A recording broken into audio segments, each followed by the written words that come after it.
얼굴이 아주 환하신 모습이 참 보기 좋습니다. 다음 주일은 더 얼굴이 크고 환해질 것 같습니다. 우리가 지난 2주 동안 하특세, 하나님만 바라보는 특별 새벽 기도회 10일간 하특세를 드렸습니다. 이 하특세를 통해서 우리의 내면 세계를 새롭게 가꾸고 또 변화하는 그러한 도전의 귀한 시간이었습니다. 대체로 우리는 외면 세계가 잘 돌아가고 있으면 또 외면 세계가 좀 괜찮다고 보면 내면도 그러하리라고 짐작을 합니다. 그러나 실제로는 내면이 텅 비어 있으면서도 겉으로는 잘 돌아갈 수도 있습니다. 또 어떤 성도님들은 내면은 아주 메말라가고 있으면서도 겉으로는 열정의 모습이 있고 재능도 있고 또 인정을 받기도 합니다. 그러니까 우리의 내면은 눈에 보이지 않기 때문에 별로 그렇게 관심을 두고 있지 못합니다. 다윗의 인생을 볼 때 다윗은 어느 날 갑자기 자신의 내면이 붕괴되는 그러한 경험을 합니다. 사실 그때 다윗은 괜찮은 상황이었습니다. 나라가 안정되게 세워지고 국경이 점점 넓어지고 백성들은 다윗 왕을 존경하고 사랑하고 인정하였습니다. 그런데 다윗은 밧세바라고 하는 여인과 잘못된 관계를 갖게 되고 또 그것을 감추기 위해서 그의 남편이었던 우리아를 죽이게 되는 그러한 잘못을 범하고도 겉으로는 아무 일이 없는 듯 했습니다. 하나님이 보내신 나단 선지자가 다윗 앞에 서서 바로 당신이 그 사람이요 라고 다윗을 지목하는 순간 다윗은 그의 무너진 내면 세계가 드러나면서 붕괴되고 말았습니다. 물론 다윗은 그 후에 다시 일어났습니다. 우리도 살아가면서 또 신앙생활 가운데 겉으로는 괜찮은 것 같고 또 잘하는 것 같은데 내면으로는 죽어갈 수도 있고 텅 빈 채 메말라 갈 수도 있다고 하는 사실입니다. 우리가 바로 살아가기 위해서는 우리의 삶이 의미가 있고 가치가 있고 하나님 앞에 복된 삶을 살기 위해서는 우리의 내면의 혁신이 필요합니다. 내면 세계를 잘 가꾸고 다루어야 한다는 것이죠. 물론 여기에는 분명한 하나의 전제가 있습니다. 그것은 내면 세계를 가꾸고 다루는 일은 우리의 결단과 헌신으로 시작이 되지만 그 구체적인 일은 우리 안에서 일하시는 성령님께서 만들어 가신다고 하는 거죠. 이것은 당연한 것이기 때문에 이 전제를 깔아놓고 우리의 내면 세계를 이야기하는 것입니다. 우리의 내면 세계를 세워가는 5가지 영역이 있습니다. 첫째로는 우리의 삶의 동기입니다. 내 삶의 목적이 무엇인가?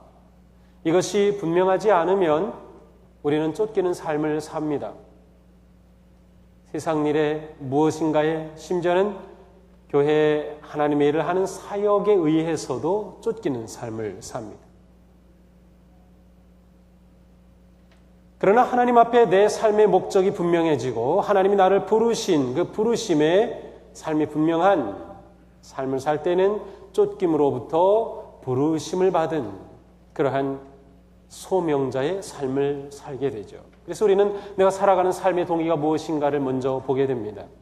두 번째로는 하나님께서 나에게 주신 시간을 어떻게 사용하고 있는가, 시간 관리입니다.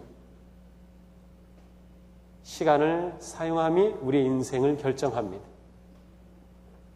내가 대부분의 시간을 어떻게 사용하는지, 무엇을 위해 사용하는지, 무슨 목적으로 사용하는지가 내 인생을 만들어가는 거죠. 우리의 내면 세계에는 시간 사용에 따라 결정이 됩니다. 세 번째로는 우리의 지성의 세계입니다. 생각 훈련을 하는 겁니다. 하나님께서는 우리에게 지성을 주셨기 때문에 생각하는 존재로 우리는 살아갑니다. 일반적으로 신앙이 좋으면 이 생각하고 공부하고 연구하는 것과는 좀 이렇게 거리가 먼 것처럼 생각하는데 절대로 그렇지 않습니다. 하나님은 우리에게 생각의 능력을 주셔서 지적으로 하나님을 깨닫고 알아가고 하나님이 만드신 온 우주 만물과 세계를 통찰할 수 있도록 하십니다. 과학도 여기서 나왔고 모든 학문이 여기서 나온 거죠. 그래서 우리는 우리의 생각하는 훈련을 통해서 우리의 내면 세계를 가꾸게 됩니다. 네 번째 영역은 우리의 내면의 중심이라고 할 수 있는 우리의 영혼의 세계입니다. 이것은 하나님이 우리 가운데 오셔서 우리와 만나시는 곳이고 우리와 함께 거니시는 곳입니다. 이 영혼의 세계를 잘 세워가는 훈련이 필요합니다. 다섯 번째로는 우리가 이러한 훈련의 세계를 지속적으로 이어가기 위해 필요한 안식의 시간입니다. 자, 우리는 지난 10일 동안 이 네 번째 단계의 앞부분까지 보았습니다. 네 번째 단계는 바로 영혼의 훈련이죠. 안식에 관해서는 이번 주 화요일 새벽에 볼 것입니다. 자, 영혼의 훈련은 네 단계가 필요합니다. 첫째로는 침묵과 고독입니다. 이 침묵과 고독이라고 하는 것은 단지 말을 하지 않는다, 홀로 있다라고 하는 것이 아니라 하나님과 대면할 시간과 장소를 확보하는 것입니다. 내 영혼, 하나님이 찾아오시는 곳, 하나님을 만나는 그곳이 시간이 없고 그러한 자리가 없으면 하나님을 만나지 못해요. 우린 너무도 바쁘게 살고 너무도 많은 소음 가운데 살아가기 때문에 그 자리를 확보하는 것, 이것이 고독과 침묵의 단계입니다. 자, 이 시간이 확보되면 우리는 그 시간에 하나님의 음성을 듣는, 하나님께 귀 기울이는 훈련을 통해 음성을 듣기를 합니다. 우리는 하나님의 음성 듣는다고 할 때 좀 이상한 어떤 이성을 초월한 어떤 것들을 자꾸 생각하는데 그런 경우도 물론 있습니다만은 하나님께서 우리에게 말씀하시는 것은 아주 굉장히 자연스러운 또 이성적인 그러한 방법을 많이 사용하십니다. 우리가 하나님의 말씀을 읽게 될 때 이 말씀을 통해 우리에게 다가오십니다. 우리가 묵상할 때 다가오시죠. 또 우리는 매일매일 우리의 삶을 돌아보면서 하나님께서 내 삶에 주시는 음성을 듣기도 합니다. 그 한 가지가 일기를 쓰는 것인 것을 우리가 보았습니다. 자, 이 하나님께 귀 기울이는 시간 다음의 세 번째 단계는 하나님께서는 분명히 우리에게 음성을 많이 들려주십니다. 이 시간도 설교를 통해서 우리에게 상황과 연결된 말씀들을 주시죠. 그런데 그 말씀이 내 삶에 내면화되는 작업이 필요합니다. 내 것이 되는 거지요. 말씀이 내 삶의 영혼의 살이 되는 것입니다. 이것이 되지 않으면 우리는 말씀을 많이 받기만 할 뿐 그 말씀이 내 삶의 힘이 되고 삶이 변화하고 성숙해가지 못하는 거예요. 계속 그냥 부어지기만 하는 거예요. 이 세 번째 단계는 이 묵상의 단계입니다. 이 묵상의 단계는 내일 새벽에 보게 됩니다.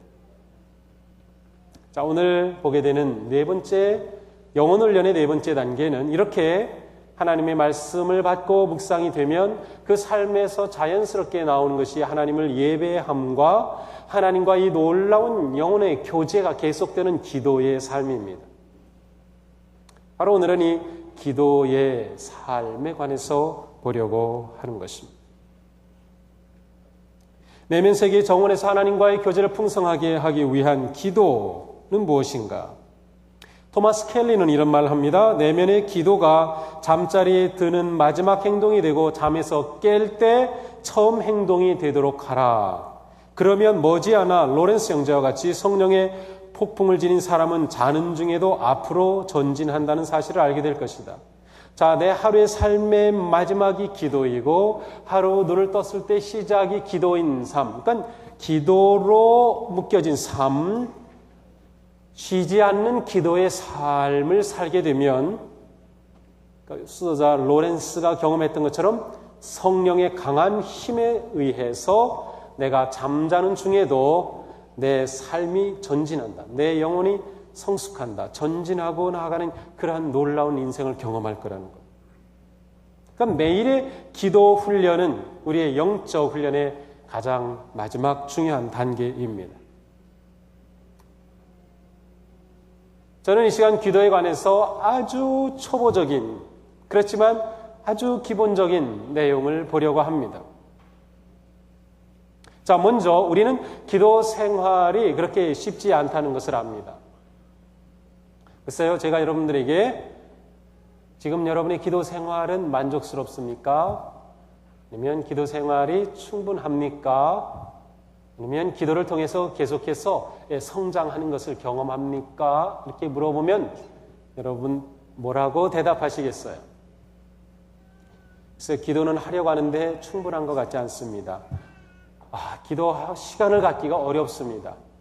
기도하려다가 그냥 잠만 듭니다. 기도는 하는 것 같은데 제가 기도를 통해 성장하는 것 같지는 않습니다. 아마 그런 분들이 조금 있을 것 같아요. 자, 기도가 왜 어려울까요? 첫째로 그 이유는 기도 자체가 우리의 삶과 이게 자연스럽게 어우러지지 않기 때문입니다. 하나님이 처음 사람을 지으셨을 때 하나님의 형상을 지닌 존재로 만드셨어요. 그것은 하나님과 교제할 수 있는 아주 가까운 존재로 만드셨음을 말합니다. 그래서 하나님은 하나님을 닮은 존재로 사람을 만드셔서 사람은 그의 영혼이 하나님과 깊은 교제를 할 수 있도록, 그리고 그 속에 하나님을 열망하도록, 하나님을 바라도록, 하나님을 향한 갈망의 마음을 심어주셨습니다.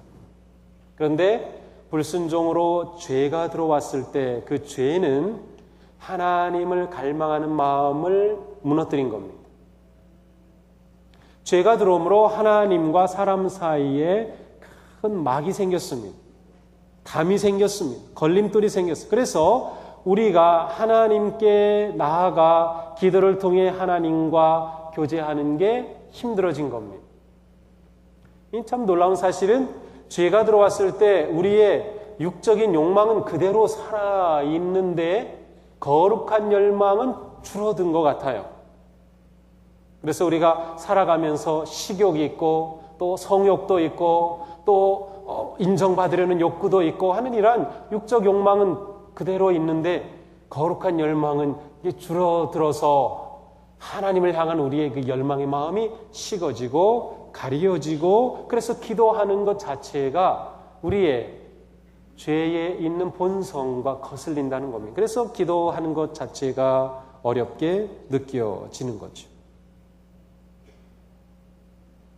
그렇다고 해서 우리가 그러니까 기도를 하지 말아야지 이렇게 해야 될까요? 그건 아니죠. 하나님이 우리를 지으신 원래 목적은 우리와 친밀한 관계를 나누신 거예요. 우리는 기도를 통해서 하나님과 영적인 교제를 누리게 됩니다. 그러니까 우리에게 있어서 기도하는 게 어렵다, 당연하다, 내 속에 죄성이 있기 때문이다. 그러므로 우리는 의도적으로 기도의 삶을 훈련해야 한다는 것을 알아야 됩니다. 기도는 저절로 되지 않고 의도적으로 기도의 시간을 가져야 됩니다. 그러니까 하나님을 향하는, 하나님과 교제하는 기도의 시간을 의도적으로 가짐으로 기도의 훈련을 통해 우리의 내면은, 특별히 우리의 영적인 세계가 바로 세워져 간다고 하는 거죠. 자, 두 번째로 우리의 기도가 힘든 이유는 기도는 우리의 약함을 드러내는 것이기 때문입니다. 기도라고 하는 것은 우리가 살아가면서 만나는 내적인, 외적인 모든 문제에 있어서 우리는 연약합니다. 이것은 하나님을 의지합니다 라고 가지고 가는 것이 기도입니다. 그래서 기도라고 하는 것 자체가 나의 약함을 인정하는 것입니다. 기도의 힘을 모르는 사람들은 기도하는 사람을 볼 때 되게 약하게 보입니다. 여기 딱 계급장을 딱 단 사람이 무릎 꿇고 기도하는 모습을 볼 때 믿음의 사람들은 기도의 남자다 이렇게 보지만 믿지 않는 사람들은 되게 약한 존재로 보이는 거죠. 기도 자체는 우리의 연약함을 인정하는 것이기 때문입니다. 자, 그러나 기도는 우리가 약함을 인정하고 하나님을 의존하지만 기도를 통해 하나님께서 우리 가운데 역사하심으로 나약한 우리가 하나님의 능력 안에 살게 된다는 것입니다. 약함을 통해 강한 존재로 세워지는 것이 기도입니다. 약한 우리를 하나님께서 기도를 통해 강하게 세우십니다. 우리는 약하지만 기도는 하나님께서 우리 안에서 일을 하게 하시는 거죠. 세 번째로 기도가 어려운 이유는 우리는 기도를 많이 하지만 기도에 응답이 없다고 생각하기 때문입니다. 아니면 기도에 응답의 경험이 별로 없다고 느끼기 때문입니다. 실제로 기도는 하는데 기도의 결과가 없는 것 같아요. 내 삶을 놓고 자녀를 놓고 내 앞에 있는 문제를 놓고 많은 것들을 놓고 우리는 기도를 합니다. 그런데 그 기도의 결과가 도대체 뭐지? 내가 이렇게 매일 새벽기도를 하는데 그래서 내 삶이 어떻게 된 거지? 이렇게 물어보면 기도의 결과가 없는 것 같아요. 또 기도의 결과가 있어도 내가 기대했던 결과가 아닌 경우가 많이 있어요. 따라서 우리는 그 기도를 한다고 하는 것이 쉬운 일이 아닙니다. 기도를 할 때마다 하나님께서 그래 즉각적으로 탁탁탁탁 응답 주신다면 여기 기도 안 할 사람 있을까요? 기도할 거면 하지 말라고 뜯어 말려도 나 기도할 거야 하면서 막 기도하고 그럴 것 같아요. 그런데 우리는 기도하고서도 그런 즉각적인 결과를 보지 못하니까 기도의 지속과 인내가 점점 약해지는 거죠. 자, 이것은 우리가 기도를 잘못 알고 있기 때문입니다. 우리는 기도의 목적이 내가 가지고 있는 뜻을 가지고 하나님께 나아가 이 뜻을 이루는 것이라고 생각합니다. 이것이 우리가 흔히 말하는 기도 응답이죠. 그러나 진정한 기도는 그것이 주된 목적이 아닙니다. 기도의 진정한 목적은 내가 기도를 통해서 가지고 있는 문제에 대한 하나님의 뜻을 아는 것입니다. 기도를 통해서 하나님의 뜻을 깨닫는 것입니다. 기도를 통해서 하나님의 계획을 발견하는 것입니다. 이것이 기도의 가장 중요한 목적입니다. 그러니까 우리의 기도의 목적이 잘못됐기 때문에 기도를 통해 우리는 응답이 없다 하고 결과가 없다 하고 느끼는 것이죠. 예수님은 제자들에게 기도의 가장 강력한 본을 보여주십니다. 그러니까 제자들이 예수님을 볼 때에 예수님에게 요청한 것이 뭡니까? 기도를 가르쳐 주옵소서. 주님, 우리에게 기도를 가르쳐 주옵소서. 그것은 제자들이 예수님으로부터 받은 가장 강력한 인상임을 말해줍니다. 주님, 우리에게 주식 투자 방법 좀 가르쳐 주세요. 주님, 우리에게 부동산을 잘 구별할 수 있는 거 가르쳐 주세요. 우리에게 좋은 교수법을 가르쳐 주세요. 그런 게 없어요. 예수님을 보면서 배우고 싶다 한 건 예수님의 기도였습니다. 예수님의 기도 가운데 가장 모든 힘을 다해 드린 기도는 마지막 십자가를 앞에 두신 기도입니다. 그때 주님의 기도는 한 문장으로 요약이 되죠. 잘 아시죠? 뭐예요? 알 것 같은데. 내 뜻대로 마옵시고 누구? 아버지의 뜻대로 하옵소서. 맞아요. 그렇습니다. 이것이 기도의 핵심입니다. 내 뜻대로 마옵시고 아버지의 뜻대로 하옵소서. 이것이 기도의 가장 중요한 목적입니다. 그러므로 내가 기도를 했는데 이루어지지 않았다라고 하면 우리의 반응은 기도의 결과가 없네, 응답하지 않으셨네가 아니고 내가 구한 이 기도의 뜻이 무엇일까? 잘못된 것은 아닐까? 하나님께서 이것에 어떠한 뜻을 가지고 계실까를 물어야 하는 겁니다. 그래서 우리는 기도를 하면 할수록 기도를 통해 아버지의 뜻을 알아가는 거죠. 그리고 기도가 길어질수록 아버지의 뜻이 어떻게 나타나는가를 보게 되는 것입니다. 그러니까 나는 기도 못하겠어, 기도 응답이 없어 라고 하는 것은 진정한 기도의 모습을 모르기 때문에 하는 말이죠. 그러므로 우리에게 가장 아름다운 기도, 아니 우리가 마땅히 해야 할 기도는 하나님, 제가 제 삶에 일어나는 모든 것들을 하나님의 눈으로 볼 수 있게 하옵소서라고 하는 기도인 것. 그리고 우리는 기도할수록 나를 향한, 우리를 향한, 민족을 향한, 문제를 향한 하나님의 뜻을 찾아가게 되는 것입니다. 자, 그러면 우리가 실제로 기도를 해야 되는데 거기에는 세 가지 영역 아니면 단계가 있습니다. 첫째는 내가 언제 기도할까입니다. 어느 시간에. 둘째는 내가 어떠한 자세로 기도할까. 세 번째, 내가 어떤 내용을 가지고 기도할까입니다. 자, 첫 번째, 우리는 어느 때에 기도해야 할까요?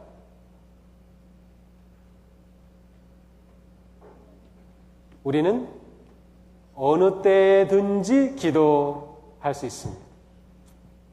어느 때든지, 언제든지 기도할 수 있어요. 자, 그러나 내 삶의 스타일과 내 신체 리듬과 내 영적인 그러한 리듬에 따라서 기도의 시간은 달라집니다. 어떤 사람은 하루를 시작하는 아침에 충분한 기도를 하고 하루를 시작하기도 하고, 어떤 사람은 아침엔 잠깐 일어나서 기도하지만 잠자기 전에 충분히 기도함으로 하루를 마감할 수도 있습니다. 어떤 직장에는 점심 식사 1시간 중간을 딱 잘라서 30분을 하나님 앞에 기도하는 시간으로 만들 수도 있습니다.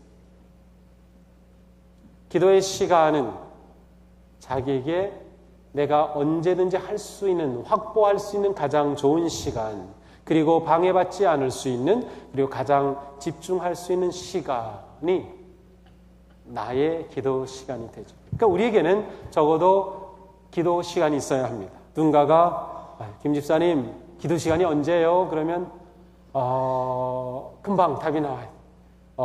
하면은 좀 곤란하지. 나는 매일 아침 5시에 기도합니다.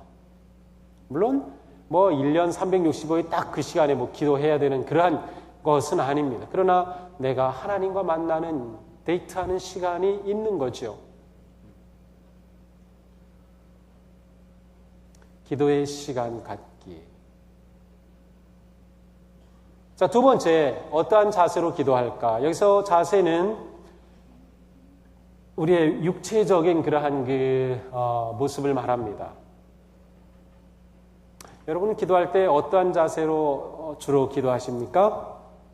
거의 비슷하죠. 대개 의자에 앉아서 기도 많이 하시고, 방바닥에 앉아서 기도하시고, 또 무릎 꿇고 많이 기도하시죠.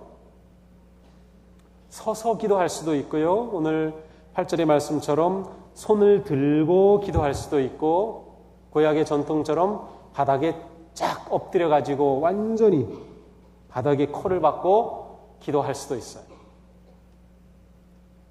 글쎄요, 침대에 벌렁 누워서도 기도할 수 있을까? 할 수 있다고 봅니다, 저는. 도무지 움직일 수 없고 힘이 없고 기력이 없는데 앉아서 무릎 꿇고 안 되는데 누워서 기도하는 거죠. 온몸으로 하나님을 바라보면서. 그러니까 기도의 자세는 정해진 자세가 없습니다. 그러나 내가 기도할 때 그 자세를 오랫동안 유지할 수 있고 내 몸이 가장 편안하고 하나님과 교제하는데 적당한 기도의 자세가 있습니다. 여러분은 그 기도의 자세를 왜냐하면 우리 몸의 자세는 마음의 자세와 뗄낼 수가 없습니다. 우리 몸이 어떤 자세로 있느냐가 우리의 마음도 그렇게 합니다. 머리를 숙이면 우리의 마음도 숙여지는 거지. 머리를 뻗치면 우리의 마음도 교만해지는 겁니다. 그러니까 내 기도의 자세를, 육체의 파스처, 자세를 말하는 이유는 사실 그것과 마음이 연결되기 때문에. 그래서 저는 여러분들에게 좀 다양한 자세의 기도를 한번 시도해 보라고 해보고 싶어요. 그리고 몸이 너무 피곤하고 지칠 때에 그때도 기도하는 옛날처럼 그렇게 무릎 꿇고만 하려고 하면 기도에 더 집중이 안 될 수도 있어요. 눈 뜨고 기도할 수 있을까요? 눈 뜨고 기도할 수 있죠, 당연히. 네, 눈 뜨고 기도하면 이게 혼란스러울 것 같고 이상할 것 같은데 눈 뜨고 기도할 수 있습니다. 어릴 때 그러잖아요. 막 식사 기도하든지 막 하면은 엄마 아빠가 기도하다가 너 왜 기도하면서 눈 떴어? 그러면 어떻게 알았어요? 그러잖아요. 눈 떴으니까 알았지. 근데 저는 기도할 때 대체로 두 가지 경우에 눈을 뜨고 합니다. 식사 기도할 때는 눈 뜨고 할 때가 항상 그렇진 않아요. 종종 눈 뜨고 할 때가 있어요. 왜냐하면 정말 먹음직스럽게 차려놓은 음식을 보면서 기도하면은 기도가 더 감사의 마음이 나고 구체적입니다. 근데 그냥 그 냄새만 맡으면서 기도하기는 좀 이렇게 다가오죠. 그래서 음식을 보면서 기도합니다. 두 번째는 이 기도에 집중이 안 될 때가 자꾸 잡념이 떠오를 때, 그때는 그 잡념을 없애보내려고 막 하고 또 잡념 떠나가게 해주세요 막 그러지만 계속 떠오르면 그럴 때는 그냥 눈을 떠버립니다. 눈을 뜨고 십자가를 보면서 기도를 합니다. 그러면 잡념이 확실히 사라져요. 제 경험상 그래요. 그러니까 내가 하나님 앞에 믿음의 교제, 기도를 통해 교제를 할 때 내 자세가 편한지, 그리고 지속할 수 있는지, 하나님과의 관계, 기도를 기쁨으로 할 수 있는 자세인지가 중요합니다. 자, 세 번째, 우리는 무슨 내용으로 기도해야 할까요? 전부 다 답은 다 똑같습니다. 뭐든지 기도할 수 있어요. 어느 시간에도 할 수 있고 어떤 자세로도 할 수 있고 무엇이든 기도할 수 있습니다. 그러나 우리의 기도 안에 보통 바른 기도를 한다고 하면 들어가는 그러한 요소들이 분명히 있습니다. 첫째로 그것은 경배함입니다.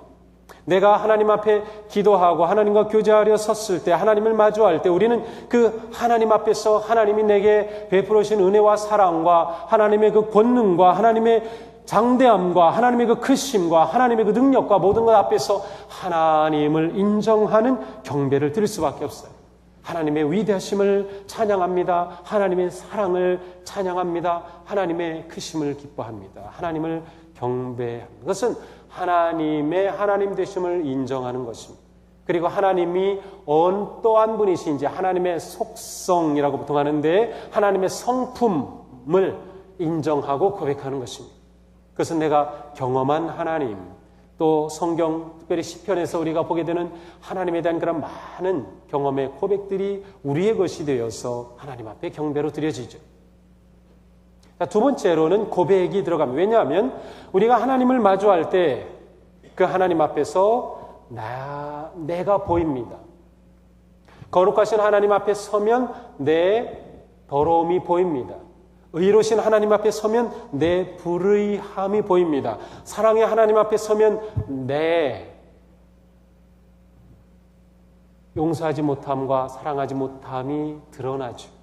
그래서 자연스럽게 하나님 앞에 고백의 기도가 나옵니다. 세 번째로는 하나님께서 나에게 베풀어 주신 은혜와 사랑과 자비하심에 대한 감사가 나올 수밖에 없죠. 그러니까 하나님 앞에 기도할 때 우리가 사람을 만나는 것을 생각하면 이해하기 쉬워요. 우리가 어떤 업무상으로 누구를 만나든지 어떻게 만났을 때 다짜고짜 딱 서류 펴고 우리 사인합시다. 그런 경우는 없어요. 만나서 요즘 날씨가 어떻습니까? 요즘 정치 얘기도 하고 취미 얘기도 하고 어제 그 야구 게임 보았나요? 그러면서 그러한 그 주변 얘기로부터 해서 이렇게 들어가는 것처럼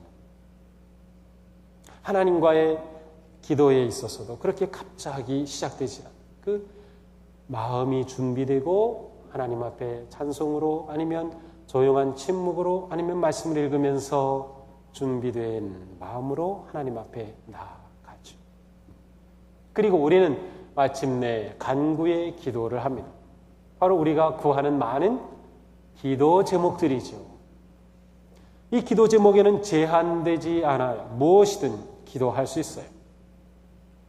놀라운 사실은 시편을 읽다 보면 하나님께 저 악한 무리들을 죽여달라는 기도도 합니다. 그런 기도도 있어요. 그만큼 이 시편의 그 기도는 사람의 이 모든 것들이 다 녹아져 들어있어요. 우리도 그런 거 느낄 때 있잖아요. 하나님 어떻게 저런 불의한 사람들을 그냥 두시나요? 막 그러면서.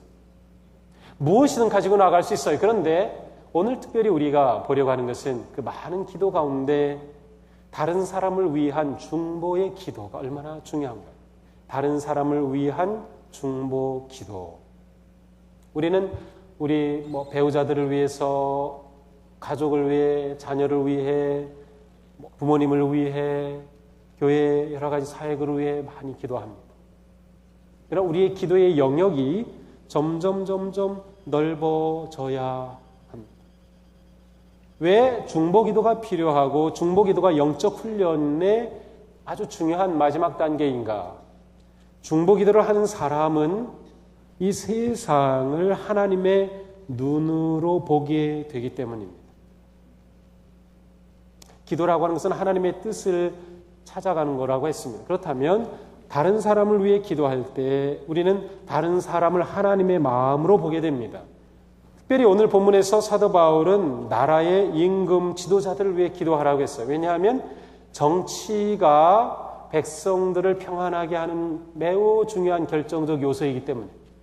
따라서 우리는 나라의 지도자들이 크리스찬이든 아니든 상관없이 그들을 위해 기도함으로 나라가 평안하고 우리가 평안한 가운데 믿음 생활을 할 수 있어요. 나라를 위해 기도하는 그 마음은 나라를 하나님의 눈으로 보게 되는 마음으로 바뀌겠죠. 선교사님들을 위해 기도할 때 그 선교지를 생각하고 그분들을 생각하는 그러한 마음이 되겠죠. 그래서 이 중보기도는 영적 성장, 특별히 영적 훈련의 아주 중요한 단계입니다. 중보기도자가 되는 것 정말 훌륭한 성도가 되는 거죠. 중보기도는 하나님께서 오직 자녀들에게 주신 특권입니다. 다른 종교에서도 다른 사람을 위해 기도할 수 있어요. 그런데 하나님은 우리에게 중보기도를 통해 일하시기로 약속해 주셨어요. 그리고 우리의 기도가 하나님과 연결되기 때문에 우리의 기도는 다른 사람을 위해 할 수 있는 특권인 중보기도를 포함하고 있다. 이 특권을 우리가 사용하는 거예요. 사용하는 거예요. 이게 얼마나 놀라운 일입니까? 그러니까 중보기도를 잘 할 수 있어요. 자, 기도가 깊어지면 나를 위한 기도보다는 점점 다른 사람을 위한 기도가 넓어집니다. 또 그렇게 넓어지다 보면 기도 시간도 늘어납니다. 30분 기도하기 힘든 분들은 나를 위한 기도만 할 때 그래요. 중보기도 하기 시작하면 기도의 시간이 왜 이렇게 부족한지 모릅니다.